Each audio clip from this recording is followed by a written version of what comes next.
Hello friends, welcome back to Shiksha Vishalini. Virus के बारे में पढ़ लिया है, एड्स के बारे में पढ़ लिया है और हेपेटाइटिस के बारे में पढ़ लिया है। आज बारी है पोलियो की। तो जो आपको जनरली आई थिंक से कि आपको कंफर्टेबल होगा कि आप याद कर पा रहे हैं कि जो एड्स है हम पढ़ चुके हैं, हेपेटाइटिस है जो ABCDE, हमने 5 तरह के हेपेटाइटिस पढ़े हैं और आज हम पढ़ने वाले हैं पोलियो के बारे में। तो ये जो सारी तीनों डिजीज़ हैं वो डेफिनेटली वायरस की वजह से होने वाली है। ठीक है, तो आप मुझे जल्दी से कमेंट्स, अगर आपने पढ़ी हैं ये सब वीडियोस, तो आप मुझे बताइए एड्स एक RNA वायरस है या DNA वायरस है, जल्दी से बता दीजिए। ठीक है, मैं आपको बता देती हूँ कि जो पोलियो है वो एक RNA वायरस है। ठीक है, अभी तक हमने सिर्फ एक यानी हेपेटाइटिस बी जो था उसके बारे में पढ़ा था कि ये DNA वायरस है, बाकी सारे के सारे क्या है, RNA वायरस हैं अभी तक जो पढ़े हैं उनमें से। ठीक है, तो पोलियो के बारे में हम पढ़ते हैं। पोलियो में आपको ये तो पता ही होगा कि जो पोलियो होता है वो शरीर में विकलांगता पैदा कर देता है ना। तो ये क्या करता है कि दूषित भोजन, और ये सबसे पहले तो होता किसके वजह से है, तो ये दूषित भोजन, थोड़ा साफ लिखने की कोशिश करूँ। हाँ, नहीं आप राइटिंग पे मत जाइए, आप जस्ट याद रखिए कि हमें पोलियो में क्या क्या याद रखना है। ठीक है, दूषित भोजन और दूषित जल के वजह से होता है। इसमें ना मैंने कहा कि ये विकलांगता पैदा करता है, यानी कि हमारे तंत्रिका तंत्र को प्रभावित करता है। तंत्रिका तंत्र को, तभी तो हमारे ना हाथ पैर कंट्रोल में नहीं रहते हैं ना, कंट्रोल नहीं कर पाते हैं, तो तंत्रिका तंत्र को प्रभावित करता है। हेपेटाइटिस किसको प्रभावित करता है, जरा बताइए तो कमेंट्स में मुझे। तंत्रिका तंत्र को प्रभावित करता है, मांसपेशियों को सूचना नहीं मिलती, लकवा मार जाता है, आप कुछ भी कह सकते हो। ठीक है, अब डेफिनेटली इसके लिए क्या किया जाएगा, टीके लगाए जाएंगे। डेफिनेटली वायरस है तो वायरस के लिए तो टीके ही लगाए जाएंगे। तो यहाँ पे आपको 2-3 चीज़ें याद रखनी है।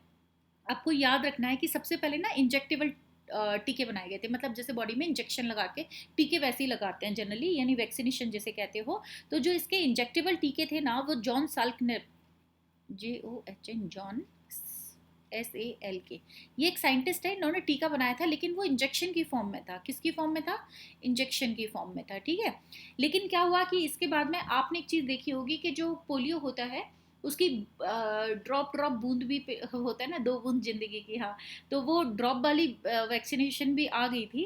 तो वो है ओरल पोलियो जिसे हम कहते हैं, ओरल पोलियो वैक्सीन भी जिसे कहते हैं। उसकी खोज अल्बर्ट साबिन ने की थी, यानी कि अगर मैं कहूँ अल्बर्ट साबिन। ठीक है, इन्होंने की थी, किसकी खोज की थी, ओरल पोलियो वैक्सीन। ठीक है, ओरल पोलियो वैक्सीन की खोज किसने की थी, अल्बर्ट, ये तो टंग ट्विस्टर हो गया है, oral polio vaccine Albert Sabin ने की थी इसकी खोज। ठीक है, अच्छा अब ये तो हो गई हमारी बात जो कि जनरली एग्जाम में पूछी जा सकती है आपसे। इसके अलावा एक यहाँ पे बहुत अच्छी चीज़ ये पूछी जा सकती है कि जो भारत है ना, भारत में हम ओरल पोलियो वैक्सीन दे रहे हैं। ये प्रोग्राम 1995 से शुरू किया गया था, है ना, 1995 से ये शुरू किया गया था। आप में से कईयों की तो डेट ऑफ बर्थ भी इसके आसपास रही होगी, तो यानी आपने भी ओरल पोलियो हो सकता है वैक्सीनेशन लिया हो। ठीक है, इसके बाद में 1995 में से शुरू किया गया था और 2014 में ये भारत को पोलियो मुक्त घोषित कर दिया गया है। अभी हाल ही की एक खबर आई थी कि आई थिंक सो, मुझे याद नहीं आ रहा है, मैं आपको नेक्स्ट वीडियो में बता दूंगी।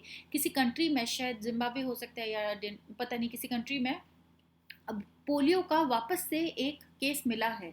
ठीक है, तो वैक्सीनेशन में एक्चुअली क्या होता है ना, कि आप ऐसा नहीं कर सकते कि आपने पूरा, जैसे ये सपोज भारत बनाया, मैंने भारत जैसा नहीं है गोल बनाया, लेकिन भारत बनाया और भारत में अगर एक केस भी रह गया ना, एक बंदा भी रह गया, तो क्या होगा, इसका मतलब ये वायरस जिंदा है और ये धीरे धीरे धीरे धीरे क्या करेगा, दूसरे लोगों में स्प्रेड हो जाएगा। यानी कि जब भी हमें किसी वायरस या किसी बीमारी को ख़त्म करना होता है तो उसे 100% ख़त्म करना होता है ताकि ये दोबारा ना फैल सके।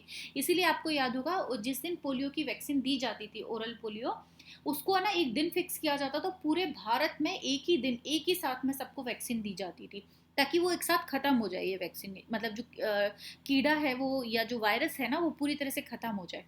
तो क्या हुआ कि अब हमें लगा था कि 2014 में इंडिया में भी खत्म हो गया, पूरे वर्ल्ड में भी खत्म होने लग गया, लेकिन अगर एक सिंगल केस भी आपको दोबारा मिल गया है तो उसे उसे पूर्णतः खत्म करना पड़ेगा, समझे। तो इसलिए क्या करना है अपने को कि वो केस तो मैं आपको कल बता दूंगी कि कहाँ मिला है, लेकिन भारत को 2014 में पोलियो मुक्त घोषित कर दिया गया। So this is all about polio. आपको सिर्फ इसमें ये 2 नाम स्पेशली याद रखने हैं, इसके अलावा ज़्यादा कुछ इसमें है नहीं। और एक याद रख लीजिएगा कि ये RNA वायरस है। तो ये जानकारी आपको कैसी लगी, थम्स अप कमेंट में बताकर मुझे ज़रा इन्फॉर्म कर दीजिए कि आपको अच्छी लगी। पढ़ते रहिए, खुश रहिए।